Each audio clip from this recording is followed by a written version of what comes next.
सैफ अली खानला आता थोड्याच वेळात डिस्चार्ज मिळणार असल्याची माहिती समोर येते। डिस्चार्जची रुग्णालयातली सगळी प्रक्रिया ही आता पूर्ण झालेली आहे। सैफ अली खान थोड्याच वेळात आता त्याच्या घराकडे रवाना होणार असल्याची माहिती मिळते आहे।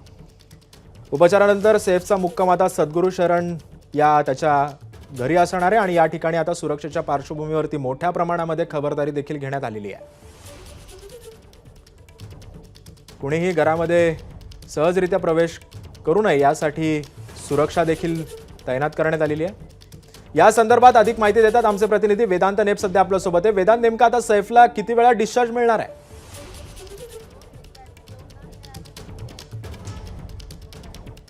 सिद्धेश, ज्या प्रकारे सांगितलं जातं साधारणपणे 4-4:15च्या दरम्यान सैफ अली खानला डिस्चार्ज दिला जाईल आणि जिथे सैफ अली खान येणार आहे त्याच सद्गुरू शरण जिथे 16 तारखेच्या मध्यरात्री हल्ला सैफ अली खानवर झाला होता तेच ही सद्गुरू शरण बिल्डिंग आहे। आणि थोड्या वेळापूर्वी आपण बघितलं करीना कपूर, करिश्मा कपूर या सद्गुरू शरणमध्ये आलेले आहेत। कुटुंबातले सदस्य इथे आलेले आहेत आणि थोड्याच वेळात लीलावती रुग्णालयात डिस्चार्ज मिळाल्यानंतर सैफ अली खान याच सद्गुरू शरण इथे राहणार आहे। बाजूलाच अजून एक त्याचं घर आहे फॉर्च्यून हाईट, तिथे पुढील काही दिवस तो विश्रांती घेणार आहे असं सांगण्यात आलेलं आहे। मात्र ज्या प्रकारे गर्दी इथे होती, कारण अनेकांना कळले की सैफ अली खानचा डिस्चार्ज होणार आहे, त्यामुळे चाहत्यांची गर्दी मोठ्या प्रमाणावर इथे होती आणि त्यामुळेच सुरक्षासुद्धा या सद्गुरू शरण बिल्डिंग बाहेर वाढवलेली आपल्याला पाहायला मिळते।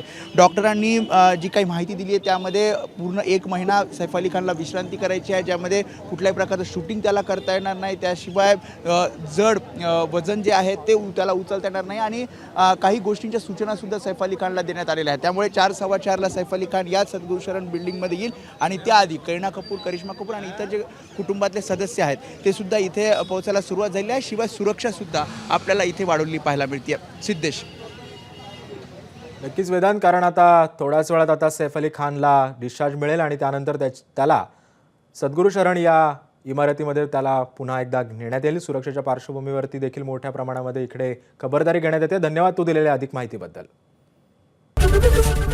एबीपी माझा, उघडा डोळे बघा नीट।